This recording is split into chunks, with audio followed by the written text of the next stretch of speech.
Okay, so imagine this. Your brother gets handed a luxury car and a fancy title, and everyone thinks he's the golden child.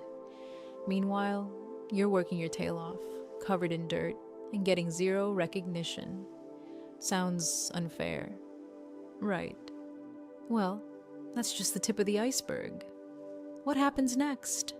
Let's just say family barbecues are about to get explosive, secrets are coming out, reputations are about to crumble, and things you never saw coming are about to hit hard.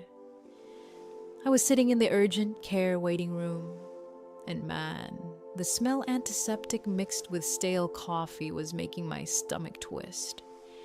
My back was screaming at me from hours of moving heavy slabs, and my hands were still trembling. Not from fear, but from sheer exhaustion and low blood sugar. I had spent 14 straight hours on a job site, supervising this massive granite water feature for a tech campus downtown. And, of course, an intern left a slab lying around, and I ended up tweaking my back moving it, covered in stone dust, mud-caked boots, hair a messy bun, and probably looking like I hadn't slept in days, which, honestly, wasn't far off. Then my phone buzzed, and, of course, it was Dad, texting me about the barbecue later. Don't be late. Big news for Carter. Wear something nice. Don't embarrass us. Just reading those words made that familiar burn of humiliation rise in my chest. It wasn't about being on time. It was that he assumed I was inherently embarrassing. I mean, I was 32. But apparently, I was still the disappointment who liked playing in the dirt instead of getting a real degree like my brother.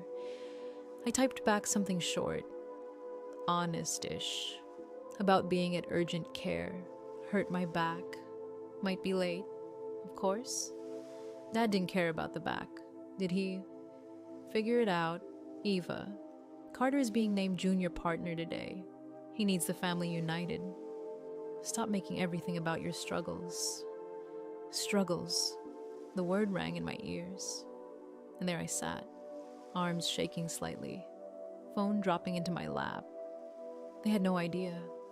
No idea that the struggles they assumed were mine were nothing like the reality. Then a notification pinged. My banking app, wire transfer complete. $450,000, property 3, done. My third commercial complex closed, and I'm sitting there, bruised, tired, and slightly amused. I looked at Dad's text again, and honestly, the irony hit me like a punch. He thought I was struggling to pay rent, thought my gardening business was some cute little hobby, and here I was, quietly building an empire worth millions. 3 prime city locations under my belt, and they didn't have a clue. I leaned back in the crinkly chair, pain shooting up my spine, but it was nothing compared to the hollow ache from being underestimated for decades. They didn't see the nights I spent drafting blueprints, managing jobs, negotiating deals. To them, my dirt-stained boots and messy hair made me a failure. And yet, here I was. Today, that perception would start to shift. It didn't matter that they didn't know. It mattered that I did. I glanced down at my boots, covered in mud and stone dust, and I smiled grimly. Carter was getting a title, a shiny promotion, a fancy suit, and me, I was getting a city, a portfolio, proof that my work had real value. It felt good, almost intoxicating, to sit in that ironic contrast. They saw a laborer, a gardener, a failure. But behind that appearance, I held leverage they couldn't even imagine. I thought back to the last few weeks, the months of planning, the legal groundwork, the careful acquisition of the properties. Every step, invisible to them, painstakingly calculated, every call to the bank, every contract signed, every careful maneuver, it was mine, my effort, my vision. And Dad, as usual, was blind to it.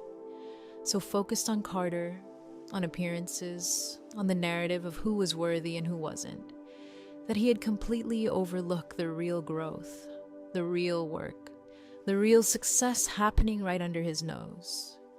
There was a sting to it, sure, a mix of pain, exhaustion, and bitter satisfaction. I was hurt physically, yes, but more than that, I was hurt by being perpetually misunderstood. Yet, in that moment, it was almost funny. I mean, really, the power of them thinking they knew the whole story while having absolutely no idea. I had to laugh quietly to myself. The nurse called my name, pulling me out of my reverie. I stood, wincing as a spasm shot up my spine, and slowly hobbled toward the exam room. My phone buzzed again mid-step. Another alert from the bank, reminding me of the escrow confirmations I'd set up long ago. This was real. This wasn't some fantasy. This was the life I'd been building quietly while they were busy buying status symbols and handing them to Carter. And it was working. Each property, each deal, was a brick in something much larger than any luxury car or VP title could ever represent. I closed my eyes for a brief moment on the exam table, letting the pain throb, letting my mind replay the irony. They thought I was struggling. They thought my presence in their world was awkward, embarrassing even. And yet, I was sitting on the proof that I had already won in a way they couldn't even see yet. The thought of the barbecue, of Carter getting his moment while I held the real power, made my chest tighten, but in a good way, a controlled, satisfying way. I could almost hear their disbelief when the truth eventually came out. They'd always underestimated me, ignored the years of work and sweat and strategy, and now, with 3 properties and millions quietly secured, the scales were about to tip. And me, I was ready, even with my back in knots, boots scuffed, hair messy. I was ready to show them the reality they refused to see. By the time I pulled into the driveway, the sun was already baking the asphalt, hot enough to make the metal of my truck feel like it had its own temper. My truck, scratched, dented, and coated in a layer of job site dust, sat right next to Carter's pearl white BMW, gleaming like it had just rolled off the showroom floor. The contrast was ridiculous. His car screamed perfection, wealth, everything my parents adored. Mine screamed labor, grit, and reality, the things they supposedly valued less. I caught myself in the rearview mirror, dust smudged across my cheeks, hair tangled into a messy bun, flannel shirt wrinkled and elbow torn. Tried wiping a smudge of grease from my cheek, but only smeared it more. Whatever, I muttered, swinging the door open and letting it clang behind me. The smell of sizzling steaks and charred wood drifted through the air, mingling with the faint sweetness of perfume and cologne from relatives wandering about. The backyard buzzed with polite laughter, glasses clinking, voices overlapping. Everything smelled like money, like status, like a perfectly curated family scene. I walked slowly, letting my boots crunch on the gravel, eyes scanning the patio. Carter was the center of attention, of course. Linen suit perfectly tailored, hand gesturing dramatically, a glass of scotch catching the light with each story he told. Relatives laughed on cue, heads nodding as if rehearsed. Mom, radiant and smiling, had her hand possessively on his shoulder, like she was physically anchoring herself to his success. Dad was flipping steaks, but his eyes were locked on Carter, filled with a pride I'd never known directed at me. Not at graduation, not when I started my business, not when I closed my first deal. Never. I stopped for a moment, taking it in. The heat pressed down, sun warming my back, the mingled smells wrapping around me. Their world was pristine, controlled, perfect. And here I was, muddy boots, torn jeans, hair escaping in wild strands. I felt that familiar burn of irritation and humiliation that had been with me for decades, simmering right beneath the skin, being underestimated, mocked, dismissed. It wasn't new, but the sharp contrast today made it sting a little extra. Aunt Linda waved me over, and I forced a small smile, moving toward her. She gave me a look, a mix of pity and judgment, and my chest tightened. Susan's smile faltered for a second as she took in my dusty boots and scuffed jeans. "You made it," she said, tone polite but strained. "Work ran late," I said evenly, and I had to stop at the doctor, hurt my back. Carter leaned forward, voice smooth, condescending. "Always lifting too heavy for you. Dad could probably find you a desk job. Save your back." A ripple of polite laughter followed. My cheeks warmed, but I stayed silent.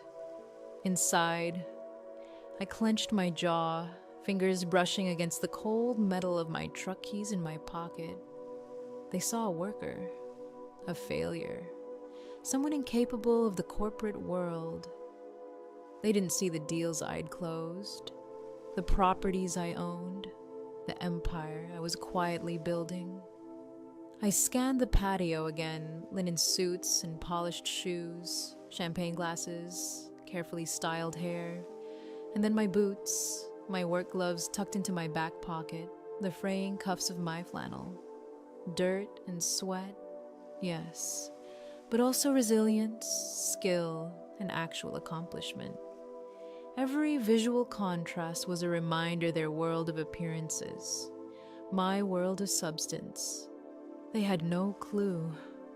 I took a deep breath, the smell of meat and perfume mixing with the faint dust from my boots.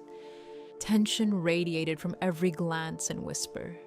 Curiosity and condescension wrapped together. My spine ached, my muscles throbbed, but my mind was sharp, aware, ready. Step by step, I moved closer into the orbit of judgment, mockery, and ignorance, carrying with me the quiet satisfaction of someone who knew their own worth. Today, maybe that perception would finally start to shift.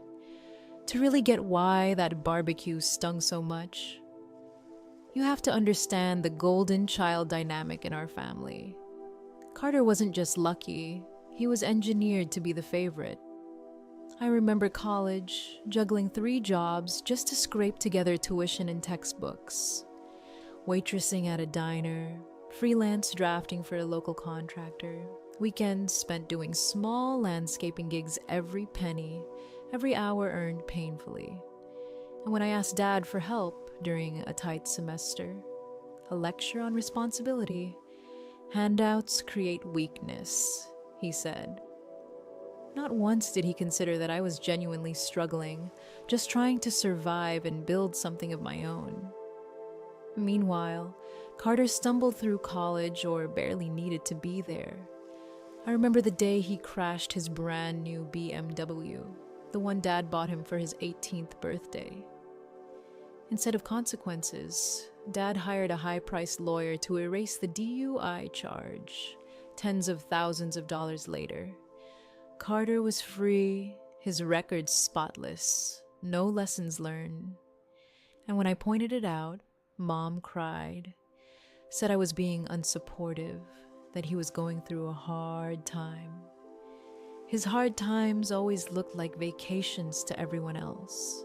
The contrast wasn't just in money or privileges. It was in recognition, in validation. My late nights, my bruises, the projects I completed, I was invisible. Carter made a misstep, and suddenly, The world was applauding him for surviving it. I couldn't count the times I brought up milestones or achievements and was met with indifference, or worse, mild disappointment that I wasn't Carter. Every success I carved out myself. My first big contract, my first property was shrugged off, treated like a cute little hobby, as if the world only mattered when he touched it. And the subtle things too. The way Dad would casually compare us, the tone of his texts, the jokes at family gatherings that made me look foolish while elevating Carter's smallest wins, the unspoken message he was destined for glory. I was meant to toil. Even our extended family got in on it, unconsciously reinforcing the idea. I can't tell you how many times someone would smile politely at me while gushing over him, not realizing they were validating the imbalance. It took years for me to realize just how much of it was intentional and systemic. Every misstep of mine was a sign of failure. Every success of his, no matter how minor or manufactured, a triumph. I started noticing the patterns, the unfairness stitched into every interaction. That realization was a mix of bitterness, clarity, and quiet rage. It explained why being underestimated wasn't just a one-off. It was the lens through which I was always viewed. Even small incidents carried weight. I'd be working a landscaping project, exhausted and sore, and Carter would show up in his spotless suit, claiming a project as a favor or an investment. Everyone would cheer him on, laugh at his jokes, and I'd fade into the background. Or I'd spend hours drafting a design, negotiating contracts, and my work would be treated like child's play, while Carter received praise for the tiniest gestures. The pattern was relentless. Looking back, I can see how it shaped me, how it sharpened my determination. I didn't have the luxury of being the golden child. I had to build, sweat, and fight for recognition. And in doing so, I learned resilience, strategy, and the value of quiet persistence. The imbalance became fuel, a way to focus, to prepare for the day I could finally step into my own power. And that day, well, it started with really noticing the gaps and the inequities and plotting quietly, knowing one day the scales would tip. Because while Carter had privilege, I had experience, grit, and vision things no title or luxury car could ever give him. I spotted Grandpa Arthur sitting in the corner, under the shade of the old oak tree, a plate of potato salad balanced on his knees. Unlike the rest of the family, he wasn't orbiting around Carter, laughing at his stories or nodding at every word. He was quiet, observing, eyes sharp and calculating. I shuffled over, feeling the heat of the sun on my back and the tension from every judgmental glance around me. "Mind if I sit?" I asked, trying to keep my voice casual, though my back still throbbed. He looked up, blue eyes piercing, scanning me from my dusty boots to my messy bun. He didn't sneer. He didn't offer pity, just a small nod. "Dirt suits you better than suits them," he muttered, voice low and raspy. I stifled a laugh. "Be nice," I teased lightly. "I'm old," he said. "I don't have to be nice. I just have to be right." His fork jabbed vaguely toward Carter, perched like a peacock in the center of the patio. "Look at him. Thinks a business card makes him a businessman. He's getting a title." I raised an eyebrow, trying not to let a smile slip. Grandpa's dry humor, his candid observations, it was like someone had finally put words to all the silent frustration I'd been carrying for years.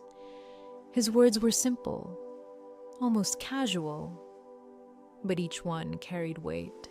I felt a little of the tension around me lift, relief, and even amusement at being seen and understood without the usual judgment.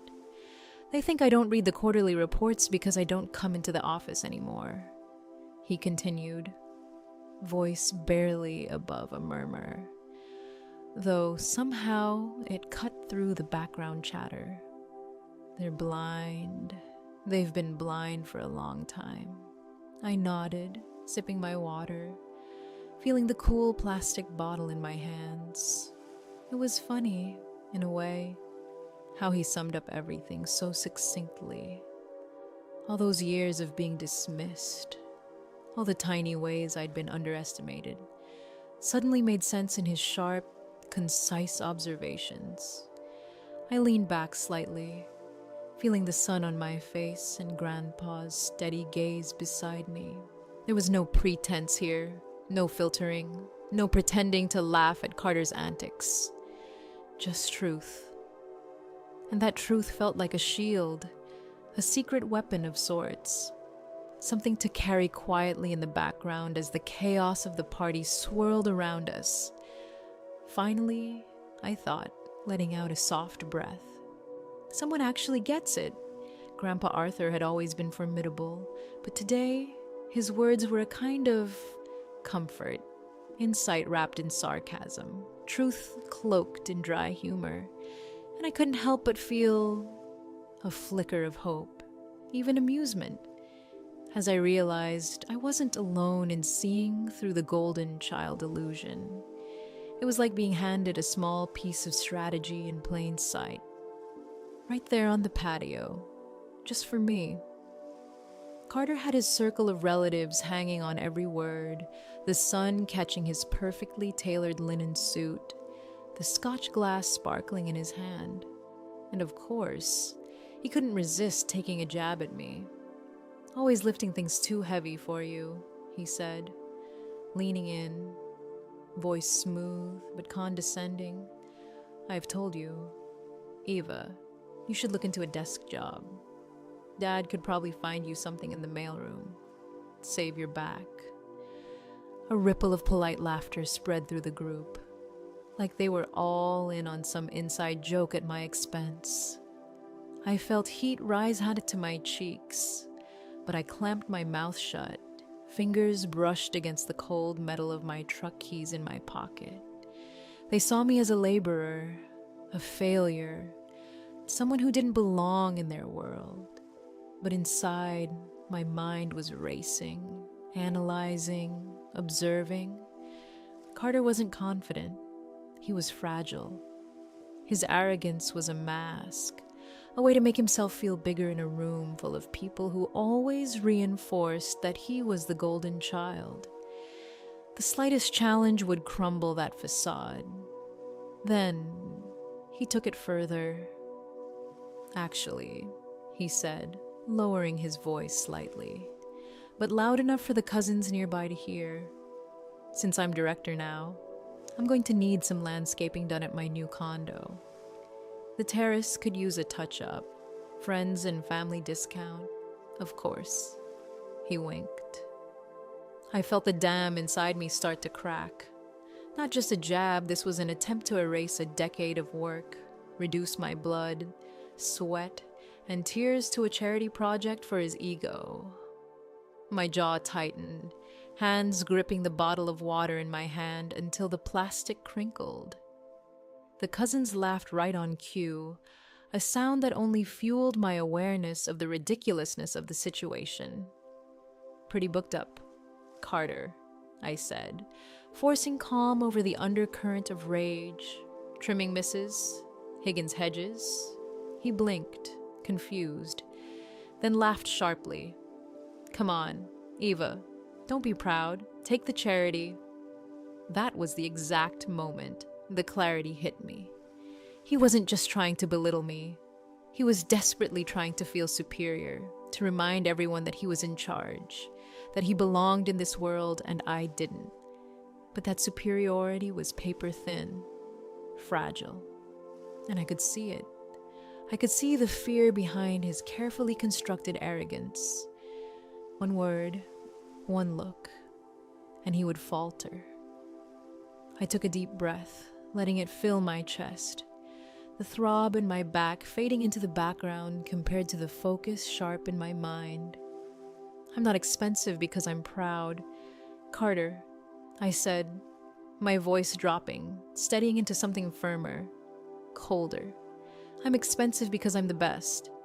And frankly, you can't afford me. The silence was instant. The cousins froze, laughter dying midair. Susan gasped softly, and Carter's eyes narrowed, a sliver of panic starting to show beneath the surface of his once confident smile. Grandpa Arthur, sitting in his corner, let out a soft, dry chuckle. I felt the tension, thick and suffocating, and yet exhilarating. I had poked the bear, and now I could see the cracks forming. The golden child was fragile, and for the first time, everyone in that circle had a glimpse. I could feel the subtle shift, the energy of the group responding to something they hadn't seen before. Carter's act of superiority, so carefully maintained for years, was no longer untouchable, and in that moment, I realized just how powerful that clarity was. All it took was recognizing it, standing firm, and speaking the truth. That was enough to make him stumble. After leaving Carter floundering with his petty jabs, I slipped into the cool kitchen, leaning against the granite island, trying to catch my breath. My hands were still trembling, but this time it wasn't from back pain, it was adrenaline. The kind that comes when you realize opportunity is suddenly within reach. I pulled out my phone and saw a missed call from my attorney. David, heart rate picking up. I called him back immediately. Eva, David said, crisp and professional. We have a situation with the purchase of the debt on the commercial building downtown. The one at 405 West, my stomach flipped. 405 West. That was the building where Dad's company and Carter's new office were located. A poorly kept secret in the local real estate circles, it was underwater. The owner looking to liquidate fast. I had been quietly positioning myself to buy the note for months. Researching, crunching numbers, timing it perfectly. And now, David's voice was confirming that the timing had finally worked in my favor. What kind of situation, I asked, keeping my voice low, careful not to let my own excitement give anything away. Another bidder sniffed around, he explained, but they backed out after seeing the structural reports. The foundation issues you identified scared everyone else off. The bank is ready to sign over the note to you. They just need the wire by Monday morning. I let out a slow breath, relief and anticipation twisting together. Wire already set up, done. Monday, I'd have control. Technically, I'd be their landlord. My mind raced through possibilities, every tenant, every lease, every contract suddenly a potential lever in a family dynamic that had always been so unbalanced. I felt the thrill of strategy, the kind that only comes when all the pieces fall into place and you know exactly how to move next. Wire is ready. David, do it, I said, voice calm, but inside I was buzzing, thinking 10 steps ahead. I hung up and sank into a chair for a moment, visualizing the situation. Carter. So proud, walking into his office without realizing that the ground beneath him was no longer entirely his. Dad, oblivious. Still thinking he had control over the empire they'd built, or rather, that they thought they had built. I started planning. I pulled up financial reports, double-checked my projections, considered potential moves to solidify my position. Month-to-month lease check, structural liability check, all the leverage I could need. Every detail mattered, every line item, every tenant agreement. Every overlooked expense was a weapon in the quiet chess game I'd been playing for years. And now, it was all about to come to fruition. Excitement mixed with that familiar edge of tension. This wasn't just about money, it was about recognition, about finally being seen, about taking control of a situation that had always been manipulated by others' perceptions of me. And I could do it quietly, legally, with precision.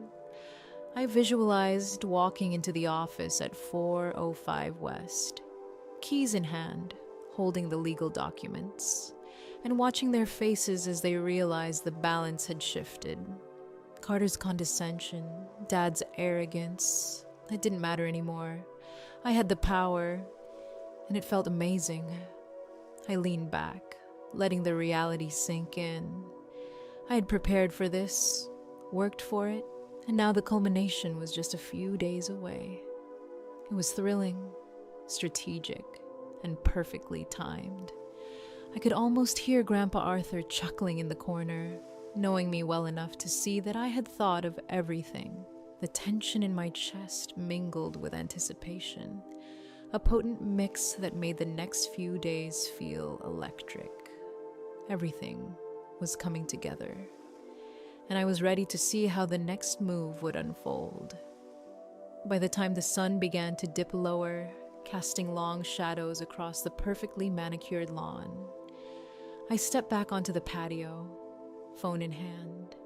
Carter was still holding court, arm draped over a cousin's shoulder, laughing like he owned the world. The confidence, the control, it was all theater, fragile as glass. I took a deep breath, feeling my back throb but my mind razor sharp. Time to tip the scales. Actually, Carter, I said, voice projecting just enough to cut through the chatter. I'm on the phone with my attorney, heads turned, eyebrows raised. And as of this morning, I closed on 405 West. The laughter died mid-air. Carter froze, scotch glass halfway to his lips, the elegant tilt of his smile faltering. My father's grill spat a small flare of flames. Aaron stepping back. Cigar paused, sensing the sudden tension. What do you mean? Carter stammered, his voice rising. The first crack in his golden boy armor appeared. The building you call your new office, I said, each word deliberate. I bought the note.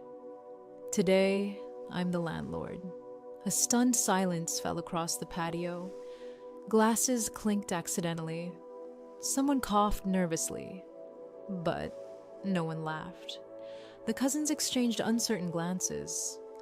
My mother's mouth fell open, eyes wide. Susan was pale, hands clasping her apron, a mix of shock and disbelief painted across her face. Carter's face, drained of color. You can't do that. I make more in a month than you make in a year. You can't. Am I lying? I interrupted, holding up the escrow confirmation from my email, letting the phone screen catch the sun. Aaron's eyes widened, the cigar dropping slightly from his fingers. He hadn't expected this. None of them had. Read it. Dad, escrow instructions, buyer Eva Sterling LLC, purchase price $2.4 million. The murmurs started, the tension thickening like a storm cloud. Carter's hands trembled, a mixture of rage and panic. That's impossible. This isn't real. This can't be real. I own the building, I said calmly. And as the landlord, I can give 30 days notice.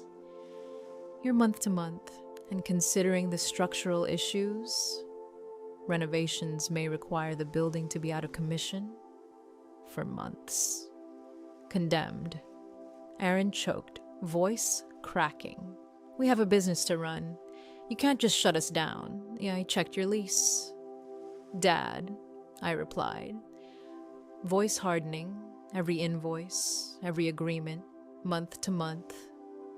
You've been reckless, funneling funds into Carter's pockets under the guise of consulting fees. And I've seen the cash flow. You're insolvent. Carter's panic escalated. You're lying. You're crazy, Dad. Tell them she's lying. Aaron didn't speak. His shoulders slumped, eyes fixed on the ground. The illusion of control was evaporating before him. She's a gardener, Carter screamed, veins bulging. You dig in the dirt. You're nothing, I'm your landlord, I said, voice steady. Rent's due on the 1st. The words hung in the air, sharp and final. Chaos rippled outward. Susan shrieked, clinging to Carter, sobbing. Guests hurriedly gathered belongings, muttering their excuses about leaving. Carter lunged across the table, eyes wild. You think you can just buy us out? This is my office. My legacy. Dad built this company. It's a failing legacy, I said, not backing down. And you're the one who drained it. I'm not here to ruin anyone. I'm here to hold accountability. You little witch. Susan screamed, turning on me, tears and rage blending. How could you? Your own family? It's not a fantasy? Mom? I shouted. It's a legal contract. You've been funneling company money for years. That ends now. Carter's face twisted, panic giving way to anger. You stole that, I'll sue you. Sue me with what money? Carter, I shot back. The company is broke. The debts catch up fast. He looked around frantically, realization dawning. The golden child wasn't untouchable. He was cornered, vulnerable. Aaron tried to intervene. Eva, don't start trouble. Carter was just trying to... No. Dad, you've had your narrative. I'm just showing the truth. The patio was a storm, guests frozen, whispers rising, a few brave cousins retreating. Carter's hands trembled, jaw tight, as he looked from me to Dad. Every attempt at intimidation, every smirk was gone. For the first time, he saw the consequences of arrogance, the fragility behind the facade. Even Susan was silent, stunned, unable to process the reality. Aaron's usual calm, commanding presence was shattered. I could see the fear in both their eyes, the understanding that their carefully curated world had collapsed in the space of 10 minutes. And I stood there, boots dusty, hands steady, feeling the quiet satisfaction of someone who had finally, legally, strategically tipped the balance. Every subtle insult, every attempt to belittle me over the years had been countered not with anger, but with preparation and quiet persistence. The chaos was loud, but I was calm, observant, calculating the next steps while the golden child crumbled under the weight of his own mismanagement. The family drama had reached its apex, and I could feel, for the first time, that the scales had truly shifted. The patio was quiet now, almost eerily so. The usual hum of chatter replaced by tension and disbelief. Carter was still frozen, glass in hand, and Dad's cigar smoldered forgotten between his fingers.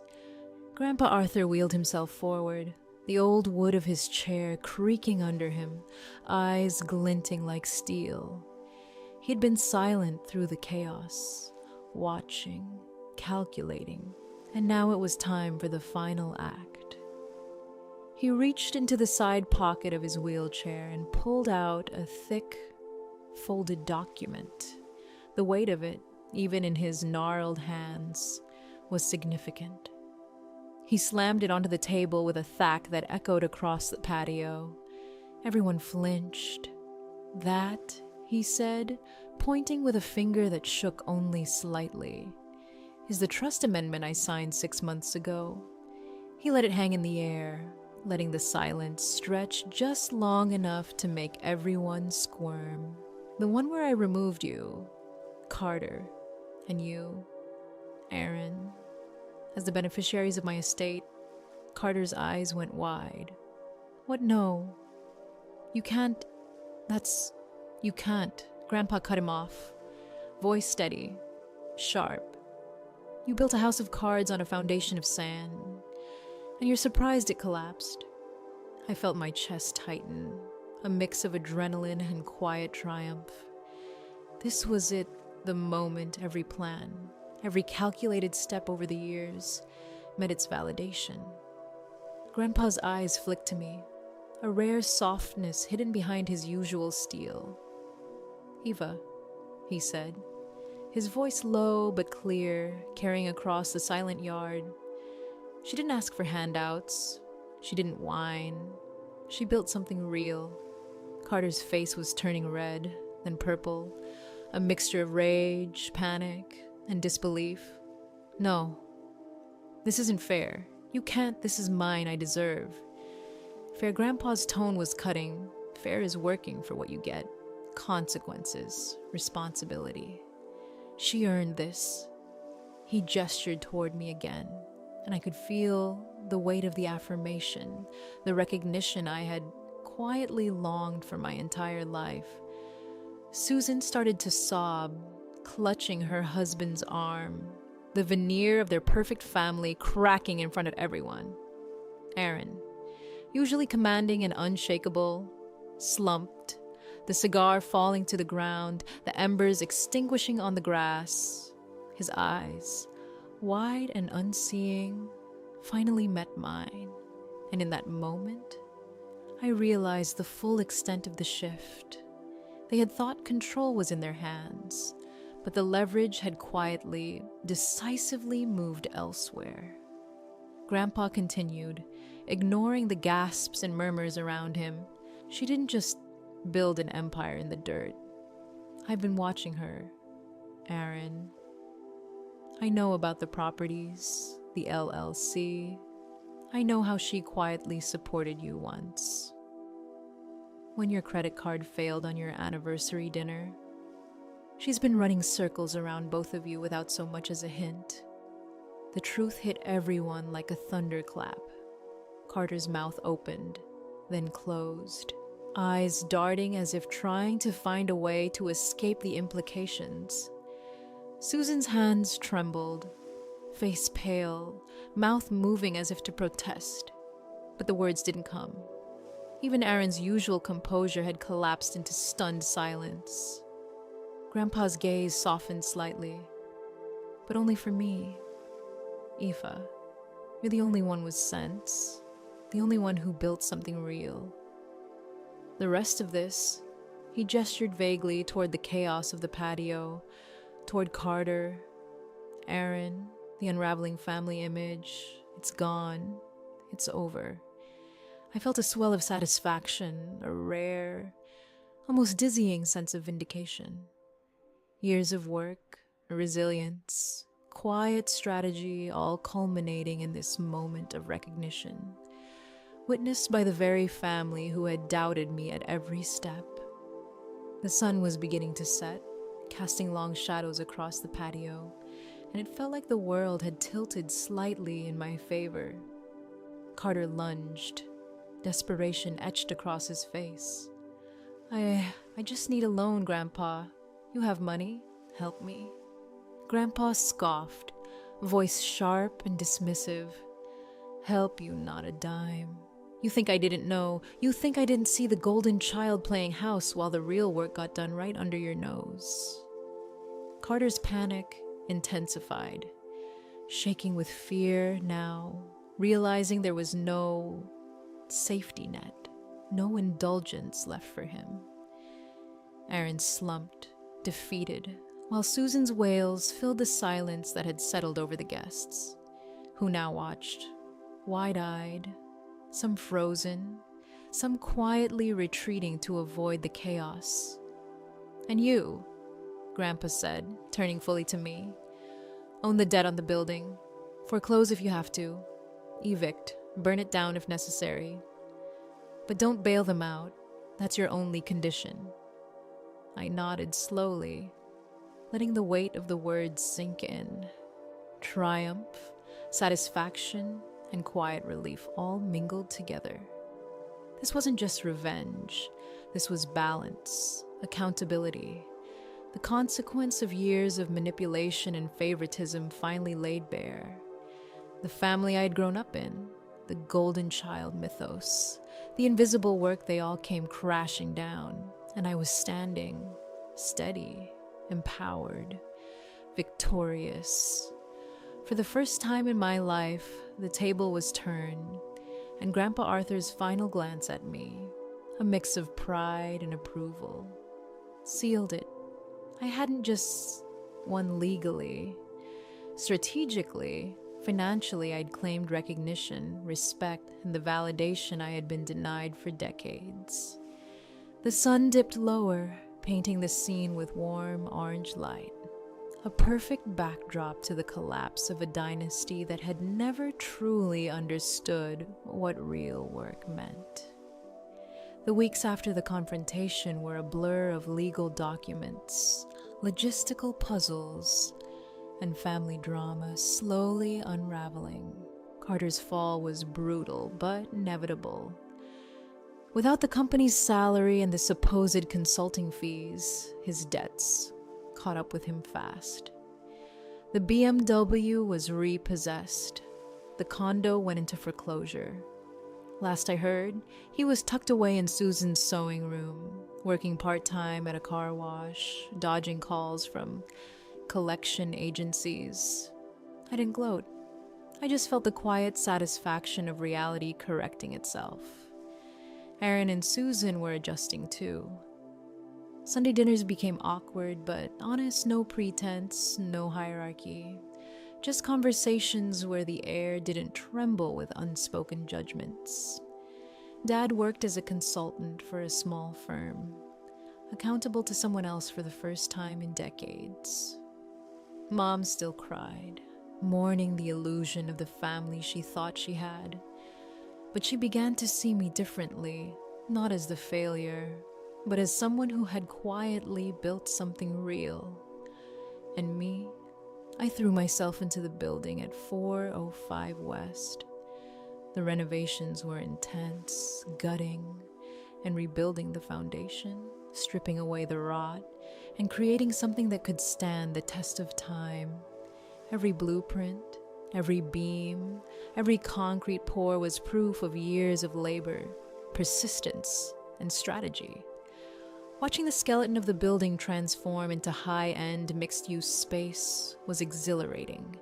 It was tangible, visible, real, and it was mine. Standing in the penthouse suite, floor-to-ceiling windows framing the city's skyline I had helped shape, I felt a rush of pride that went beyond money or titles. I had done this. I had fought, worked, and planned while everyone else underestimated me. The sign on the door read, Sterling Development Group. Grandpa Arthur was sitting by the window, wheeling slowly, watching the sunset. "Nice view," he said casually. "It is," I replied, smiling. He grunted his approval, the simplest affirmation carrying years of weight. "You did good, Ike, kid," he added. And for the first time, I didn't argue, didn't correct him. I just let it sink in. I had built something real, not for validation, not for revenge, but because I could, because I believed in the work itself. The irony wasn't lost on me. I wasn't wearing dusty boots today. I was in a tailored suit and heels. Yet beneath it all, I was still the same person. The one who knew the value of dirt, of grit, of foundation. You can't build a skyscraper without digging a hole first. That lesson, practical, grounding, literal, had carried me through everything. And now, it was visible in concrete, steel, and glass. Sometimes, I caught myself thinking about the family, the chaos, and how far we'd come. The golden child illusion was gone. Accountability was restored. I had closure not through cruelty, but through clarity and action. Carter and Dad had lessons to learn. Yes, but I had peace, a quiet satisfaction that couldn't be taken away. Grandpa wheeled over to me. "Ready for dinner?" he asked. His tone had that faintly teasing edge he always had. "I'm buying," I said, a laugh escaping me. And for the first time, it was effortless, natural, not forced. He chuckled, letting me push the wheelchair toward the elevator. The city sprawled out beyond the windows, alive and pulsing. And I realized that the work, the strategy, the persistence was what real success felt like. Not titles, not fancy cars, not approval. Real, tangible, earned success. I smiled, taking it all in, ready to live the life I had built, brick by brick, on my own terms. And that's how it all unfolded, years of hard work, strategy, and persistence finally paying off. Eva turned underestimation into power, proving that real success isn't about appearances. It's about what you quietly build. Sometimes the smartest moves are the ones no one sees coming. If you enjoyed seeing this family drama unravel and triumph take shape, stick around for more stories like this. Hit like, subscribe, and let's keep exploring the twists and turns life throws at us.